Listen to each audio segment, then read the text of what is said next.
Kukinga shamba lako kutokana na wadudu na magonjwa ni muhimu sana, na wakati mwingine unahitaji mashini. Tunajua ni nani tutaita.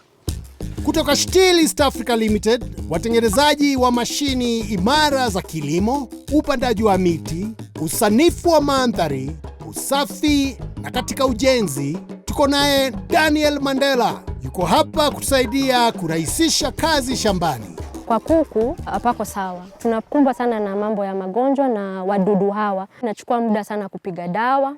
And of course unatumia dawa mingi kwa sababu tunatumia zile mikoba tu za kawaida za mkulima kupiga dawa hizi. Knapsack. Pia kule shambani, mashamba ni makubwa, inahitaji watu wengi, muda mwingi.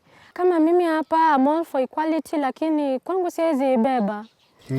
Ni mzito. Kando na kuibeba, mechanism ya kuitumia. Unajua lazima ushinde uko hapa. Haya Mandela, umesikia changamoto, uko na suluhisho kwa mkulima wetu? Tony, niko na suluhisho. Nimeona kuna shida ya kunyunyizia mimea yake na pia kujaribu kuzuia watutu kwa nyumba ya kuku pale. Nimemletea mashini kutoka Stihl. Tunaiita kwa kimombo inaitwa mist blower. Lakini Kijerumani tunaiita SR420. Tuingie katika chumba cha kuku pale. Umesikia mkulima vile kuna changamoto hapa. Kwa kuku, kitu ya kwanza, hii mashini inatumika kusafisha. Kwa kimombo tunasema kublow. Yes, iwe safi. Alafu baadaye ndio unaweka dawa ya disinfectant. Utakuwa inapika mzuri so that hiyo dawa ifikirie mahali kila sehemu hiyo nyumba. Hebu tuelezee muundo wake. Muundo yake iko na engine kwa kimombo. Inatumia nguvu za petroli. Lazima uweke petroli na uweke 2T. Kwa kimombo tunaitwa engine oil. Unachanganya kwa 20 ml ama mililita 20 kwa lita moja ya petroli. Unawekea hapa. Ukiweka hapa, ukiangalia kuna vituta hapa, unaweka, inaonyesha mashini iko ready kuanza kufanya kazi. Alafu kuna haka kidude, haka ni kuifanya mashini kimbie kwa kasi. Kuna haka kidude hapa, unakuja unaweka mahali panaitwa choke position. Then unavuruta. Ukivuruta, hiyo mashini itaanza. Then unaanza kupika nayo dawa. Bona mashini yenyewe? Nimeiona. Si ni maridadi? Mrembo kama mwenyewe, the new owner. Haya basi, hebu uliza swali lolote kuhusu mashini hii. Mara yangu ya kwanza kuona hii mashini, wafanyikazi pia, lazima ukuwe na utaalamu. Kwa kampuni yetu, kitu ya kwanza, kabla muuzaji kupatia mashini, wale wenye tunasema dealers, lazima funze mkulima vile mashini inatumika. Hata kuwa na changamoto lolote kutumia hii mashini. Haya, tuingie kwenye mashamba. Tutatumia hii mashini, kuna tunasema vipulisi. Sasa hii inakusaidia tengeneza dawa iingie pale. Kitu tunaitwa kwa kimombo an angle position.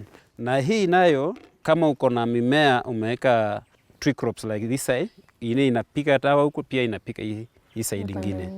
Na hii yenye nimeweka kwa mashini hii unaweza tumia kupika kwa mboga, na hiyo dawa mashini inaipatia nguvu yenye inasafika kila sehemu ya hiyo mmea, kuzuia magonjwa yenye inaweza kuwa inatokea. Ama upikie kwa nyumba ya kuku. Hebu linganisha utumizi wa knapsack na mashini hii. Utuambie ni kwa nini mashini hii inashinda knapsack. Mashini yetu imetengenezwa kudumu kulingana na kazi inafanya. Kitu ya kwanza, knapsack kutumia nguvu za mkono. Hii mashini inatumia engine kwa kimombo. Hii mashini itapika mahali pakubwa, dawa itarudisha hiyo muda yenye mkulima ama ule mfanyakazi anakaa kwa shamba kwa hiyo muda yote. Pamela, katika shamba mfanyikazi mmoja wakati ananyunyizia shamba kwa muda gani na shamba la kiwango gani? Kwa sasa tunachukua vibarua ambapo unamlipa kisiku 400. Ekari moja tunaweza fanya na wafanyikazi 4. Haya, tulinganishe wakati ukitumia mashini hii na mkulima akitumia knapsack. Kitu ya kwanza, hii mashini ni haraka sana kwa kazi.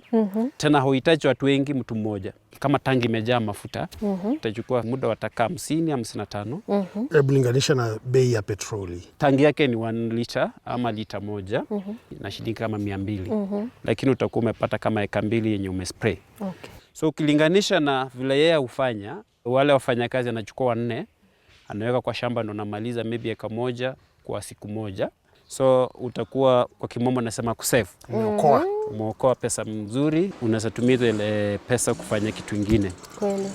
Wasambazaji wa STIHL wanapatikana nchini mzima. Tembelea tovuti yao kujua aliye karibu nawe.